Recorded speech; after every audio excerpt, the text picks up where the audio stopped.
What's going on? What's going on? Brutus here, bringing you an attack strategy video. There's been a few out there for Town Hall 9. It's nothing new. However, of all the attack strategy videos that I've seen on this, and if you made it this far, thank you, because it is a witch slap.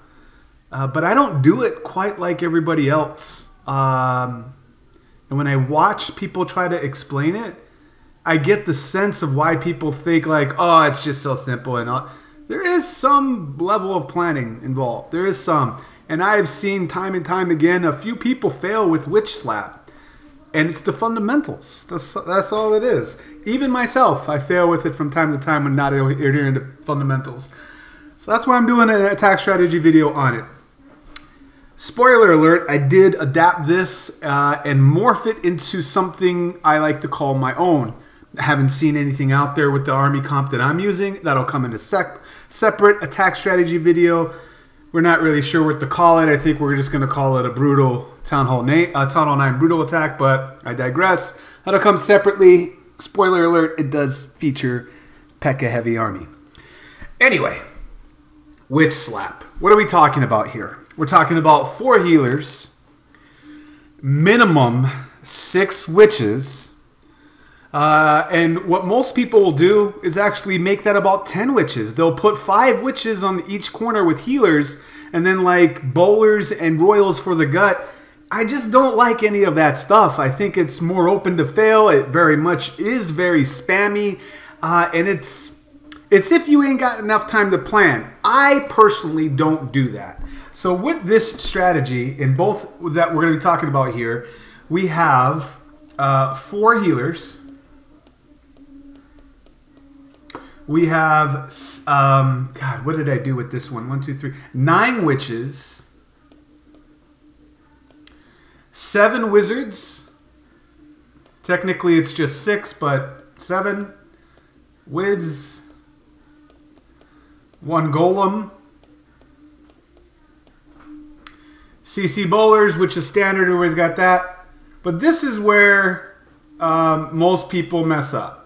In my opinion, I don't like the way they do it, and for very many reasons. So with that out of the way, 9 wizard witches, and not so freaking heavy on it. 7 wizards complement that. 1 golem, obviously. The other part is 2 jump. Goes without saying. 2 jump.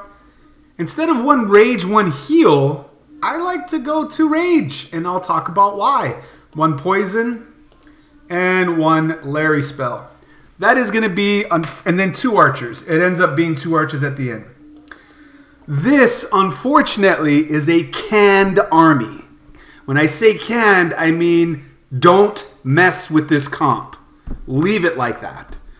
There's maybe 1 mess you can do. You can sub out 1 witch, make it 8, make this 5, and get rid of the 2 archers. And send the 5th healer with the kill squad. It's rare you need to do that, but that's something you can do. That's the only adaptation I would say do it. Now let me explain why. The whole thing in both replays we're going to watch here, and all of this is fresh. If you do this correctly, you could probably get the base melted in about 1 minute and 45 seconds. What we're looking at is basically thirds. Just like that. Okay? Now the first set, and I'm sorry, what I look for on a base, this first part's going to be a little bit longer than what we're anticipating, because we're not going to go through these same talking points the next one. 2 jumps. It's very similar.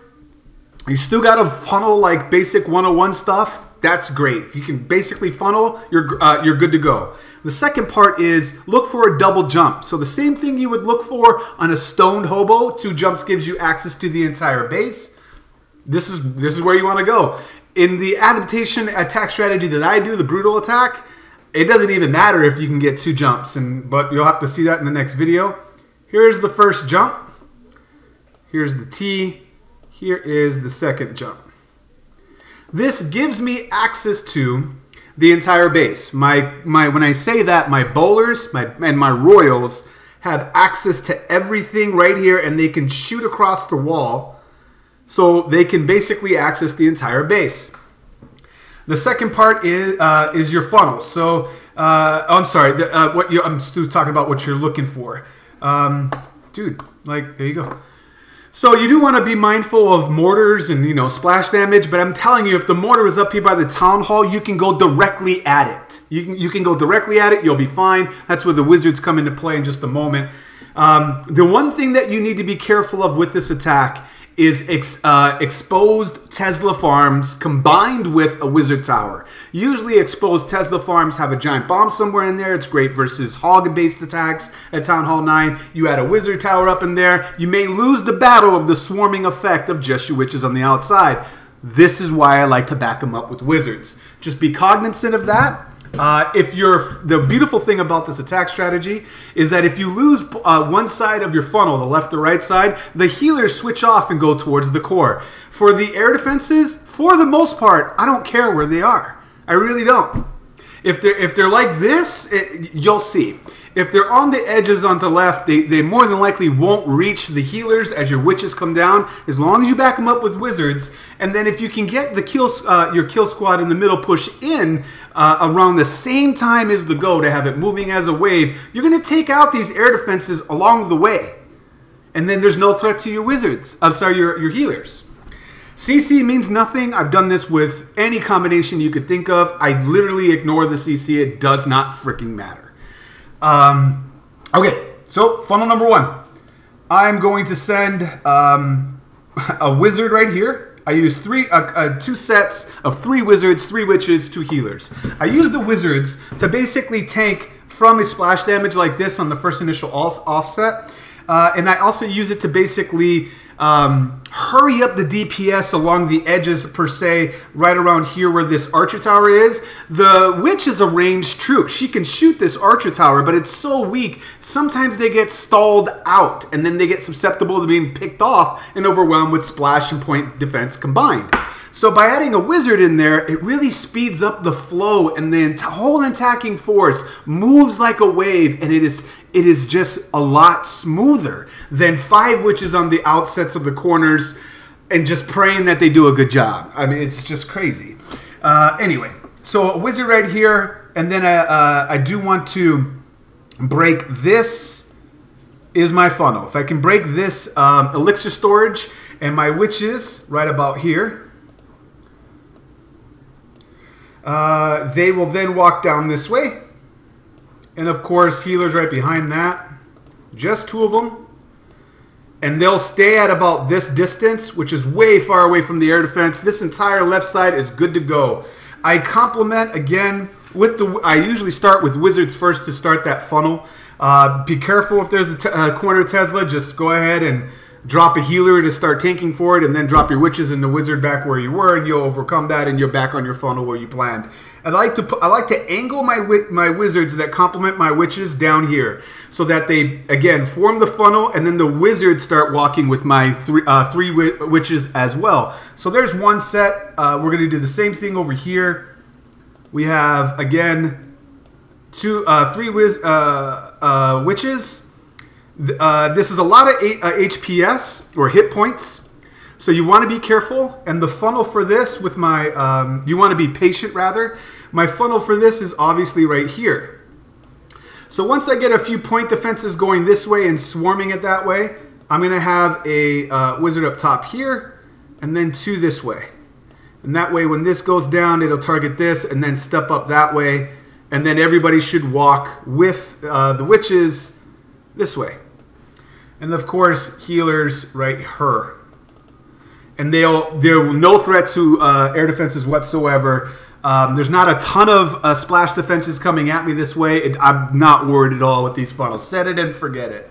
So there's basically 2/3 of my attacking force. I'm left with 3 witches, my royals, and a golem. So the golem's job is to basically try to take the first initial onslaughts of the splash damage. So the golem's going to go like that. Should probably make this guy white. It's just how I usually write my attack plans. Like that, and then he's going to go this way. And he's going to try to help lead the charge with my CC bowlers. I like to put them like this, remember, because that's going to go down. Once this camp goes down, they should go that way. And go with the kill squad. Of course, royals right behind that. And queen right behind that. This is the most important part. I can't express enough. You got to be patient. Set your funnel first. Usually, you want to set your funnel that is going to take the most time to bring down. So in this example, you want to set the right side funnel first because there's a lot of HPS right there with the storages in the town hall specifically is what my funnel breaker needs to be. Then once that starts to basically be weakened and go down by the time these trash buildings go down, you're okay to start dropping down your bowlers and your royals, and I guarantee they'll go in. In this example, I believe my queen walks, but like I said, it doesn't matter. That the rage bowlers in the middle is what helps that out. So here's why I don't use a heal spell for this attack strategy. I like to put an early rage because I do have 3 witches, 1, 2, and 3. I like to spread them out so that there's a lot of Larrys going off at the trash. You do want to start back your witches the further back they start, the better. And the why behind that is the more Larrys that they spawn coming at the trash, the better, because you're going to lose a lot of Larrys to a bunch of mortar splashes. However, with the 3 up here that I have at the top, if I deploy them in 3 different spots, not all clumped together like I would for funneling purposes, I'm going to have multiple volleys going off at just small groups of Larrys and not have to worry about a funnel breaking too early. And I just stay cool, calm, and collected, and it's just titties. So the reason why I put a rage down here is to rage all the skeletons coming in and the bowlers, and they make quick work of this first layer. I almost pre-plan where I'm going to drop the next rage. This is the next section, and basically I expect all this to be annihilated within seconds.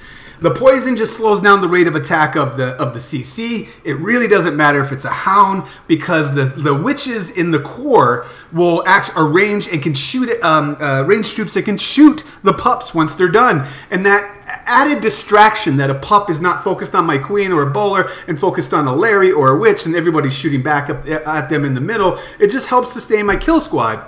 The beautiful thing on this is that if your healers die and they traverse across the base like that, they start to step up into the rage and they become raged healers. And that's what makes it basically Grundinator style-esque, where you have rage bowlers, rage healers sustaining your immovable object of your DPS onslaught army pushing in. Once you get to this point, it's GG. It's game over. So let's recap that. Oh, I'm sorry. I keep 1 for my last spell. I like to bring a max Larry spell, and some things that I try to put, it's always adjust on the fly. Some things I like to put my Larry spell on is I want to make sure my witches, the witches are the main attacking force with this. If you can get them staying up, and it doesn't even have to be with healers, it can just be with the fact that there's a bunch of Larrys always coming at them, right? The wave. So mortars could be a threat to slowing that down some. So I usually like to send my skeleton on maybe once the defense starts to get distracted, maybe on the queen to distract it that way so we can overtake her, or the mortar down here or something like that. Anything that will basically help my witches stay up and keep those Larrys going, because even if one of the 3 sections of this raid break, they usually help out the other, is what you'll see coming down here. So to recap here, what I look for is 2 jumps to give me access to the most of the base, if not the entire base. That's 1 part. You look for 3 phases of the base, or 3 funnels like that. You send 2 healers and 3 witches and 3 wizards to basically complement each other and take care of all of that. And then you send, of course, 3 witches, 3 wizards for funneling, the wizards to help funnel, as well as the healers to sustain it, and their job is to take all of this. And then you got your golem, bowlers, royals, 3 witches to take care of all of that. That's all it is, guys. Patience on the funnel.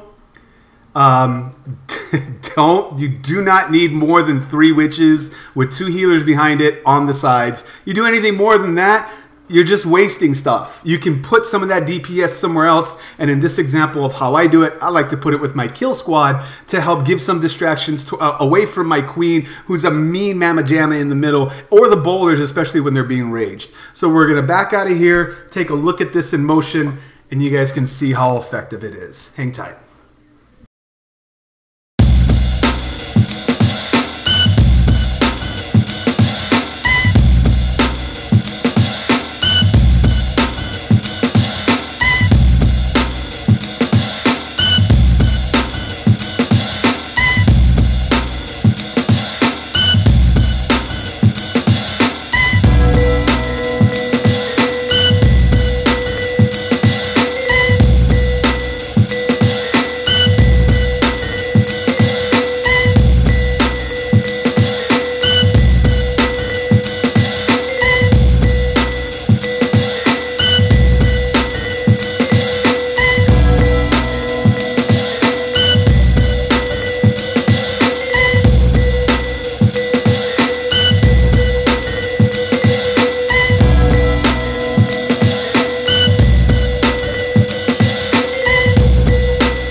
So we're back with the last one here. Again, I'm not going to talk about the whys so much.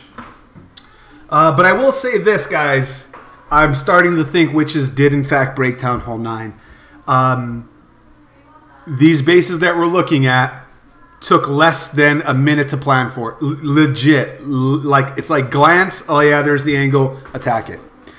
There was a guy that was commenting. One of the viewers in the channel commented in the comment section about how, you know, it's kind of sad that it takes all the fun out and it's anybody can do it. And I argued. I was like, no, not everybody can do it. And there's some people out there, you know who you are, that fail witch slap. I say it still requires some skill.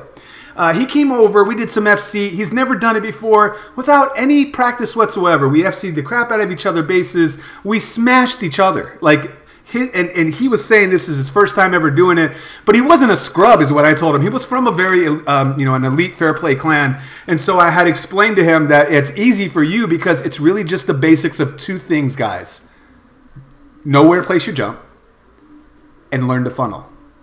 That's it. That's all it is. If you can funnel and you can place a jump, you too can have fun and be successful. Just kidding.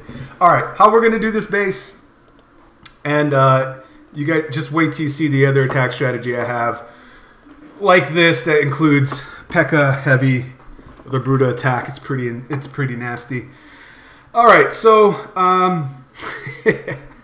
jump and jump, and that is GG.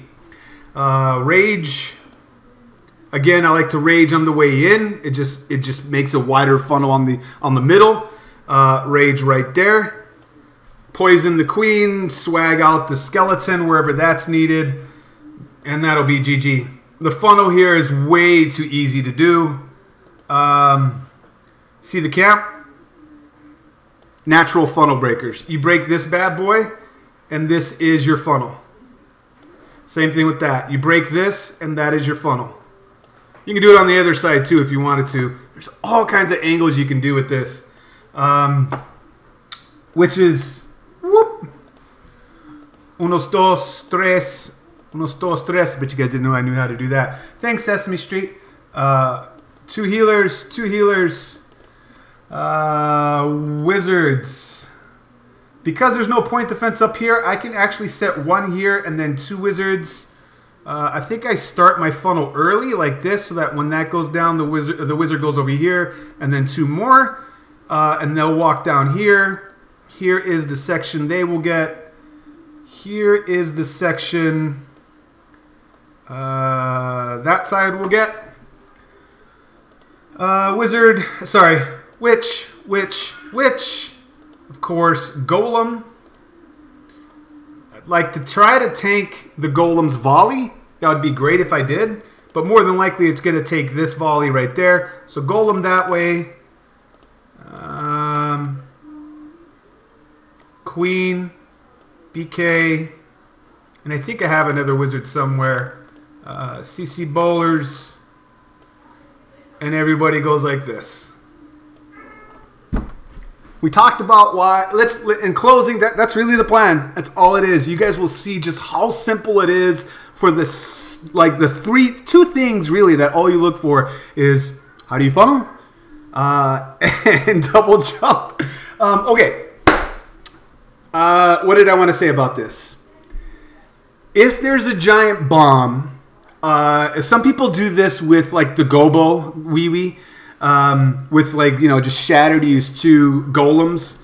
I'm of the opinion that is obsolete. What I found that, and it's effective on the right base, don't get me wrong, but I'm telling you that statistically speaking, healer-based witch attacks are more successful than non-healer-based witch attacks. And I'm talking about shattered gobo wee versus a witch slap gobo wee. That's what I'm talking about. So again, canned army. I got 9 witches, 7 wizards, a golem, 2 archers, 4 healers, double jump, double raise, poison, skeleton. I don't know if a nerf is needed. I don't know if we need to go back into the giant bomb takes out a witch anymore. Giant bomb does 225 DPS. A witch level 2 has 300 hit points. I'm of the opinion they might need to calm down the witch's hit points and bring it down to like maybe 250, you know, that's I think witches are breaking Town Hall 9.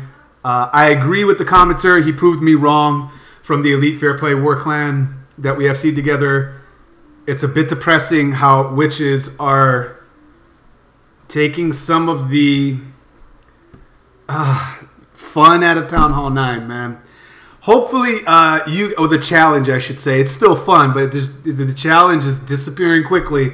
Hopefully, you guys enjoyed these talking points. Go try it yourself. It's very simple to do. I love air. I have yet to do it after picking this up. So hopefully those talking points were helpful for you. We'll back out of here. We'll take a look at the last one in motion. Once again, it's Brutus reminding you, you got to be better than the double. And I'll check you next time.